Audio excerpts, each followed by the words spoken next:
সেজন্যই যারা আসেন দেশে গণতন্ত্র এবং আইনের শাসন নিশ্চিত করার জন্য রাষ্ট্র এবং সরকারে জনগণের কর্তৃত্ব প্রতিষ্ঠা করার জন্য হাজারো শহীদের রক্তের বিনিময়ে অর্জিত আমাদের গণতান্ত্রিক রাজনৈতিক অধিকারগুলোর সুষ্ঠু প্রয়োগ এবং চর্চা করি। প্রিয় ভাই বোনেরা, প্রিয় রাজনৈতিক দলের সদস্যবৃন্দ, বিভিন্ন ইস্যুতে আমাদের মধ্যে ভিন্ন ভিন্ন মতভেদ থাকবে, কিন্তু সেই ভিন্ন মত নিরসনে আলোচনা হবে।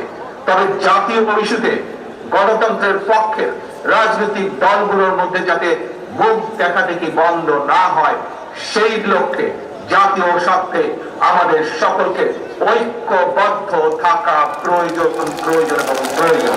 কারণ আমি বিশ্বাস করি জাতীয় স্বার্থে আমাদের সকলকে ঐক্যবদ্ধ থাকা প্রয়োজন।